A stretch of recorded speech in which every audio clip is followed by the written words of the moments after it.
तुम्हारा काम ही रहेगा, दिमाग लगा दिए ना, सब क्लास में रिकॉर्ड होगा ना, तुम्हारा कुछ करिए और क्लास में रिकॉर्ड हो जाएगा, पढ़ा जाए। ठीक, आप समझ गए। कैमरा ठेल में देना नहीं, गिर नीचे आगे तो, क्योंकि नया नया रिकॉर्डर, नया नया कैमरा मैन अनस के साथ मैं आपके साथ लाइव चल रहा हूँ। ठीक, चलिए ठीक है। देखो भाई चल रहा है बंद, अभी ऑन चल रहा है। ठीक, अब हम सॉल्वा एक बार दोबारा पढ़ लेते हैं जिससे हमको समझ में आ जाए सॉल्वा। अब तो खाली पढ़े एक्टिंग के रूप में, हाँ इसमें आवाज आ जाए। ठीक, अब सवाल देखिएगा। सवाल है कि एक विभव मापी का 1 मीटर लंबा तार पी क्यू एक प्रमाणिक सेल, मतलब स्टैंडर्ड सेल, इसका अपना वोल्टेज फिक्स है, इससे लगा हुआ है। एक अन्य सेल E2 जिसका विभवांतर कितना है 1.02 वोल्ट, ये बता दिया गया है। अक्सर सवालों में क्या होता है, नहीं आपको नहीं, अक्सर सवाल में क्या होता है, इसी में निकालना होता है। इस सवाल में इसी को दे दिया गया है।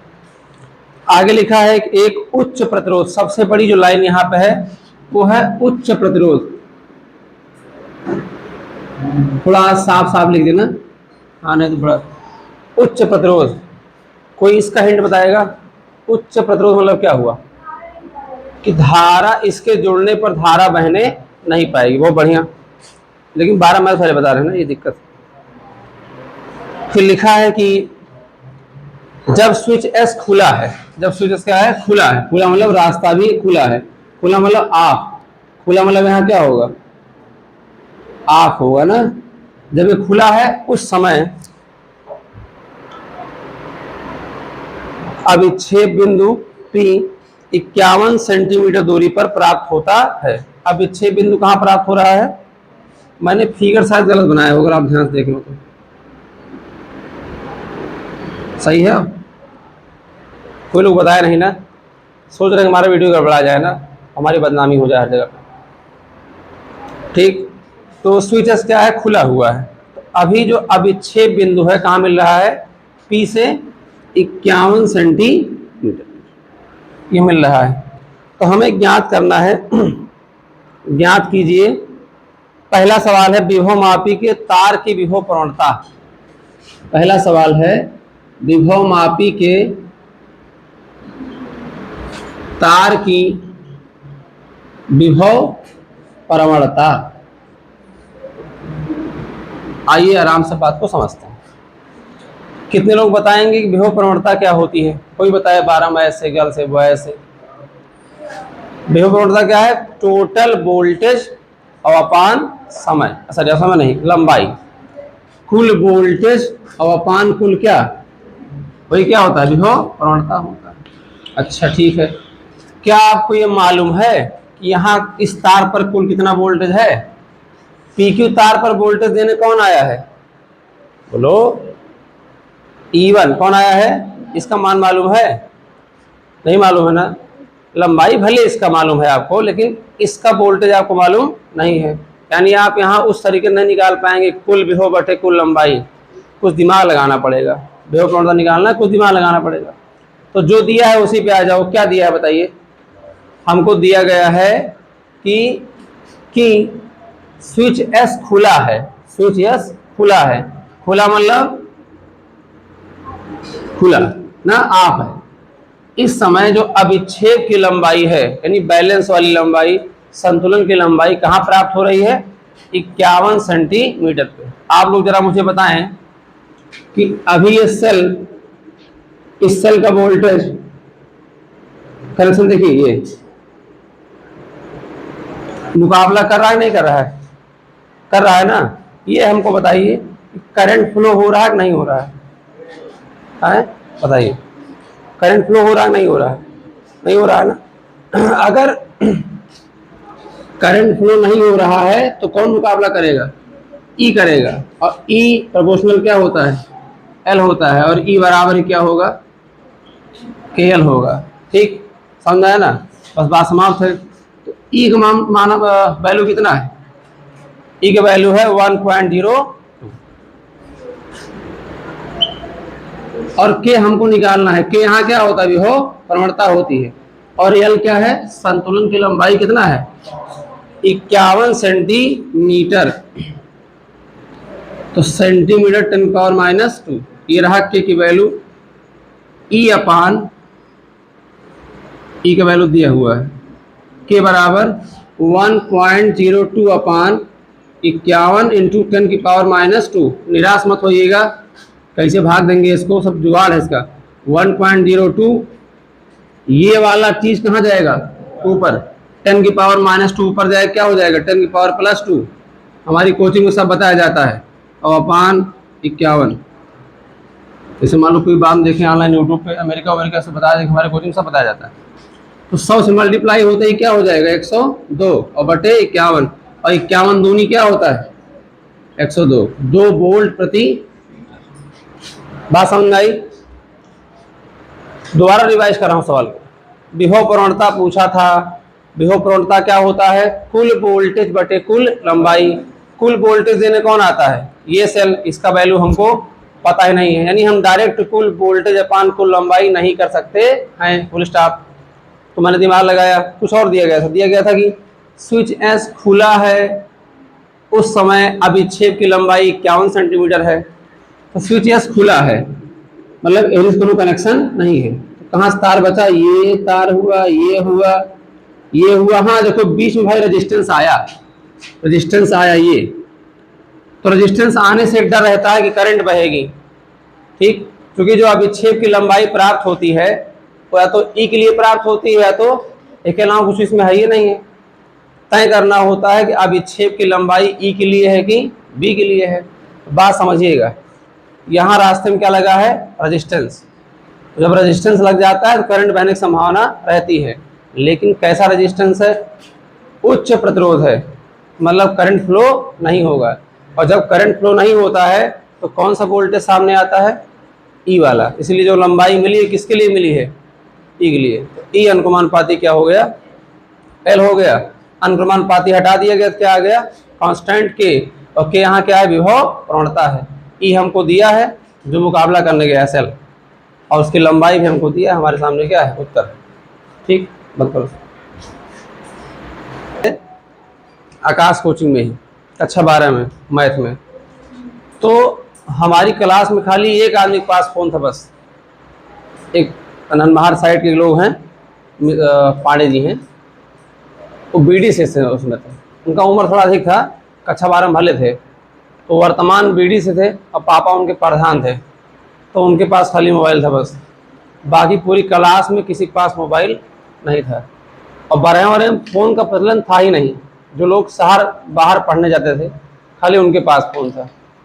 2017 की बात है, ठीक। और क्या है, 7 साल बीता है, 8 साल बीता है, 25 आ गया। अब लड़के लोग तो मोबाइल लगभग लिए रहते हैं, लड़कियां लोग भी पा जाएंगे, बहुत जल्दी व्यवस्था बनने वाली है, ठीक। चलिए हम आगे सवाल पे आते हैं। इसके बाद है मिटाएं इसको। किसी कोई डाउट तो हुआ नहीं होगा इस क्लास में, किसी की हिम्मत नहीं है, ठीक। चलिए बहुत बढ़िया है। अगला सवाल पूछा है हमसे, सेल E1 का विद्युत वाहक बल। सेल E1 का विद्युत वाहक बल, ठीक। इस सेल E1 का विद्युत वाहक बल हमसे पूछा, कोई माइंड लगाएंगे। अक्सर सेल इसका वोल्टेज पता रहता है तो हम तार की विभव प्रवणता निकालते हैं। आज उसका उल्टा करेंगे। हमें क्या पता है, विभव प्रवणता पता है, तो क्या निकालेंगे, सेल का वोल्टेज निकालेंगे। अभी कहा गया ना, विभव प्रवणता के बराबर क्या है बताओ, 2 वोल्ट प्रति मीटर। यानी इस तार का 1 मीटर कितना वोल्ट लेके बैठा है, 2 वोल्ट। इस तार का प्रति मीटर, हर 1 मीटर पर कितना वोल्ट है, 2 वोल्ट है, ठीक। अब वही बात आ गई कि अगर 5 रुपए प्रति बिस्किट, अगर एक बिस्किट 5 रुपए का है, अब आपसे क्या बताओ 8 बिस्किट कितना होगा, क्या बताइएगा, 8 गुणे 5। तो आता है, ध्यान रखिएगा, 2 वोल्ट प्रति मीटर, यानी इसके प्रति मीटर का कितना वोल्टेज है, 2 वोल्ट। अब बताओ इसकी लंबाई कितनी है, कितनी है, ये तो 1 ही मीटर है, यानी कितना वोल्ट हो गया, कितना वोल्ट हो गया? तो अगर 2 वोल्ट पर मीटर है, आता है 1 मीटर लंबाई का विभवांतर क्या हो जाएगा? 2 गुणे 1, कितना वोल्ट आएगा? 2 वोल्ट आएगा। और यानी इस PQ तार का कितना वोल्टेज आ गया? 2 वोल्ट। और इस पर वोल्ट कौन उतारा है? इस पर वोल्टेज कौन दिया है? E1। यहाँ कोई और भी लेने वाला है क्या? यानी E1 का सगरो वोल्टेज कहाँ आ रहा है? PQ पर। और कितना वोल्टेज है PQ का? तो E1 का मान कितना हो गया? 2 वोल्ट हो गया। आता है E1 बराबर 2 वोल्ट। समझे ना, कितना सरल सवाल दिया गया है। जब कोई बच्चा कनेक्शन समझेगा कि कौन किसको वोल्टेज देता है तो बहुत आसान काम है। विभव प्रवणता मैंने बार बार फील कराया, 2 वोल्ट प्रति मीटर, मतलब हर मीटर पर कै वोल्ट। इधर देखिए कितना कितना मीटर है, 1 मीटर है, ये है तो कितना वोल्ट आ गया? 2 वोल्ट। इसको वोल्टेज कौन दिया है? ये सेल दिया है ना, ये तो मुकाबला करने आता है। इस पर वोल्टेज कौन देता है? Main cell. तो 2 वोल्ट है, 2 वोल्ट कौन दिया है? यानी इसका वोल्टेज कितना है? 2 वोल्ट। अगर यहाँ पर कोई धारा नियंत्रक लगा होता, कोई प्रतिरोध लगा होता, तो क्या ऐसा हम कह पाते? तब हम ना कह पाते। हम भाई पता था हमको कि जो यहाँ वोल्टेज रहेगा उसमें से कुछ यहाँ जाएगा और कुछ यहाँ जाएगा, लेकिन हम देख रहे हैं इस सेल से ये तार क्या है? डायरेक्ट जुड़ा हुआ है। यानी जितना तार का वोल्टेज है वही सेल का वोल्टेज। उत्तर क्या आ गया? 2 वोल्ट। हम जोड़ो।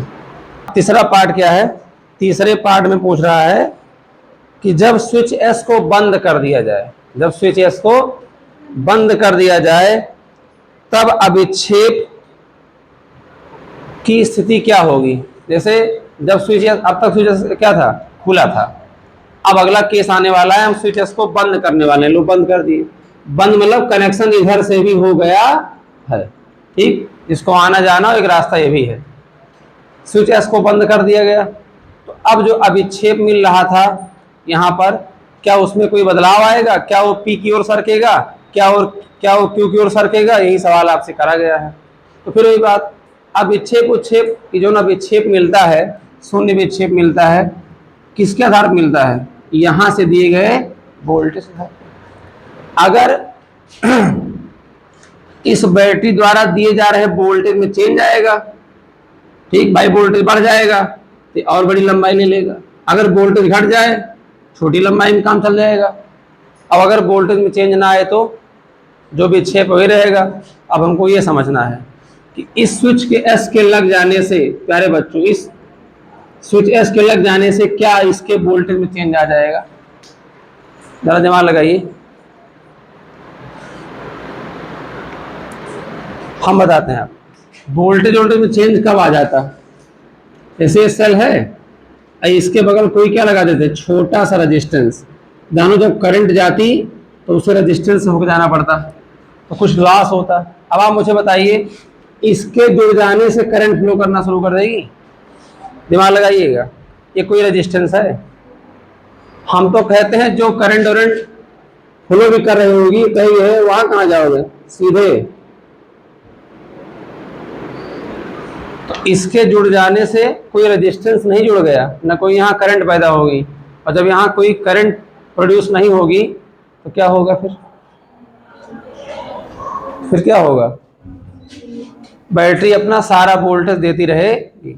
2 ही चीजें हैं, बार बार समझा रहे हैं, कई दिन समझा रहे हैं। एक ई होता है और एक बी होता है।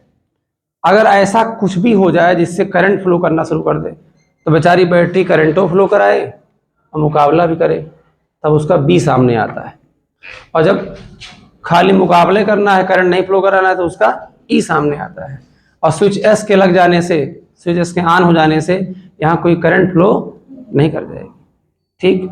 जब यहाँ कोई करंट फ्लो नहीं कर जाएगी तो बैटरी अपना ई के साथ मुकाबला कर रही थी और करती रहेगी। यानी अब भी बैटरी का वोल्टेज ई रहेगा, और जब बैटरी का वोल्टेज ई रहेगा तो लंबाई वही रहेगी। नीचे लिखिएगा उत्तर, जान जाए लोग उत्तर लिखवाया जाता है बोल बोल। देखिए स्विच एस के स्विच एस के, ये वाली यार लाइट नहीं ऑफ करवाई जिससे साफ नहीं आ रहा होगा है ना। चलिए मेरा चेहरा तो मिला साफ आ ही रहा होगा, बस मेन बात जो है देखिए, स्विच एस के बंद हो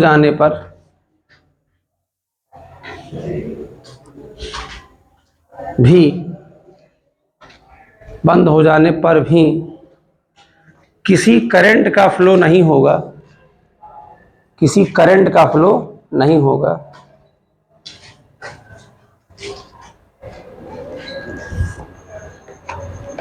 अतः सेल E2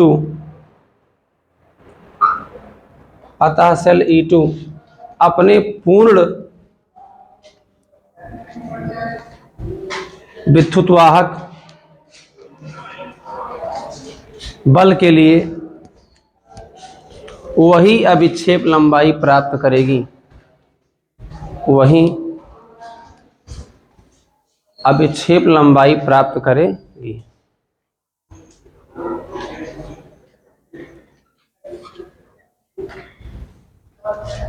तो बारिश में आए मजबूर साथियों, ये सवाल पूरा हुआ। पूर्णिमा गुप्ता। अब हम लोग आते हैं किसी दूसरे सवाल पर। ठीक, एक सवाल हम आपको और सेंड किए हुए हैं ना, और सवाल क्या होगा,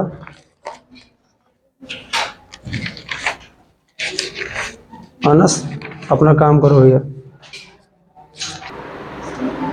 तो एक बार सवाल को हम दोबारा पढ़ रहे हैं जिससे आप सवाल समझ जाएं, और दोबारा क्यों पढ़ रहे हैं आप ये भी समझ रहे हैं। ठीक, तो दूसरा सवाल लगाते हैं, वो भी सवाल आता है, ये भी सवाल एग्जाम में आया है, ये भी सवाल एग्जाम में आया है। सवाल है किसी पोटेंशियोमीटर व्यवस्था में, तो हम बना ले पहले पोटेंशियोमीटर व्यवस्था कैसे होती है। ऐसे होती है, एक मेन सेल होता है, कई बार यहाँ रेजिस्टेंस लगा होता है, और यहाँ पे एक तार होता है, तार AB, कॉन्स्टेंटिनियम मैग्नीन का तार होता है, विशिष्ट वाला तार है। इस तार पे क्या रहता है, इस तार पे क्या रहता है, वोल्टेज रहता है। ये वोल्टेज कौन दिया रहता है, प्राइमरी सेल, मेन सेल। अब नॉलेज बढ़ रहा है अपना, चलिए कल से वीडियो में ही पढ़ाएंगे। अब क्या है कि अब इसमें सेलें लगाई जा रही है, जो सेलें द्वितीयक परिपथ की सेलें ऐसे लगाते हैं ना। सवाल कह रहा है कि 1.25 वोल्ट वाली सेल के लिए संतुलन बिंदु मिलता है 36 पर। तो मानो कि ये सेल कितने वोल्ट की है, 1.25 वोल्ट की है, और इसके लिए जो संतुलन लंबाई मिली कहाँ मिली है, 36 cm। तो कुछ लिखना चाहोगे, हाँ लिखना चाहेंगे, E1 अनुक्रमानुपाती L1 या E1 बराबर K L1। तो E1 क्या है बोलो, 1.25। K विभव प्रवणता है, अभी नहीं निकालेंगे, देखा जाएगा बाद में। L1 लंबाई है 36 सेंटीमीटर, 36 है, cm लिखो बगल में, याद रहे। समीकरण नंबर 1 हो गया। फिर कह रहा है यदि इस सेल को अन्य सेल द्वारा विस्थापित कर दिया जाए, मतलब ये वाला सेल हटा दो और कोई और सेल लगा दो, और सेल लगा दो, कोई और सेल, उस सेल का वोल्टेज हमको पता नहीं है, तो उस सेल के लिए जो लंबाई मिली है वो कितना है, 63 सेंटीमीटर है। 36 को उल्टा 63 सेंटीमीटर है, यानी 63 सेंटीमीटर है। अच्छा, कोई इतना बता दे कम से कम कि जो ये बाद में सेल लगाई गई है, इसका वोल्टेज पहली वाली से ज़्यादा है कम, लाइव है, ध्यान रखिएगा, ज़्यादा है कम है। जो जितने लंबाई ले ले भाई, ये सेल कह रही ना कि हम 36 नहीं तुम्हारे 63 तक का मुकाबला कर सकते हैं, यानी इस सेल के पास इतना वोल्टेज है जितना इसके 63 लंबाई पर वोल्टेज है। तो इसके लिए हम क्या लिखेंगे, E2 बराबर KL2। तो E2 को मान तो हमको निकालना है भाई, और K है, और L2 का मान क्या है, 63 सेंटीमीटर। ये हमारा समीकरण क्या हो गया। हमें इस द्वितीयक सेल का वोल्टेज निकाल करके देना है, तो बस क्या करेंगे बताइए। अब समीकरण 2 को समीकरण 1 से भाग दें, तो समीकरण दो भागे समीकरण एक करिए तो हो जाएगा E2/E1 बराबर KL2/KL1 और बाद में K से K क्या हो जाएगा, कट जाएगा। सबसे सरलतम सवाल ये बनता है। तो E2 बराबर क्या बन गया, L2/L1 और गुणे में कौन जाएगा, E1। तो L2 बाद की लंबाई 63 सेंटीमीटर, 10⁻² मत लिखो चूंकि नीचे भी कौन आने वाला है, सेंटीमीटर, कट जाएगा। L1 है 36 और E1 का वैल्यू है कितना, वैल्यू E1 का 1.25। इसको सॉल्व करना है, आओ सॉल्व करते हैं भाई, चलो सॉल्व करते हैं। हमारी कोचिंग में सब पढ़ाया जाता है। 63/36 ये कहीं से कटने वाला है, ये नहीं है। 963 और 9×4 = 36। एम आई राइट, क्या मैं सही हूँ, नहीं रही। चालाक लोगों भाई, सॉल्व तो आप करना है, आप करिए, हम क्या करें, लेकिन हमारा मन कर रहा है। 1.25 को मैं लिख सकता हूँ 125/100, सही है। अरे 100 से यहाँ गुणा 100 से भाग, 125/100 बना लिए। 963 और 9×4 = 36, 25 100, 25 5 125, 7 5 35 बोटे 16, भाग दे लो। 16/35 हमारी कोचिंग में सब पढ़ा जाता है। 16 दूना 32, 0, 16 दूना फिर 32, फिर 32, या 30 है, इतना चलता है। 2.2 वोल्ट लगभग, ठीक। ये रहा इसका आंसर। अब देखिए ये सवाल एकदम एक हेडिंग लिखवाए होंगे, सेलों के विद्युत वाहक बलों की तुलना। एक सेल लगाओ उसकी लंबाई, अगला सेल लगाओ उसकी लंबाई, और दोनों सेलों के वोल्टेज की तुलना कर लो। ऐसे भी सवाल आपके एग्जाम में आते हैं। इसका पिछले वाला सवाल कैसे रहा है, जहाँ पूरा दिमाग लगाना है आपको, सबके लिए तैयार रहिए। ठीक, धन्यवाद। सवाल लगाओ चलो।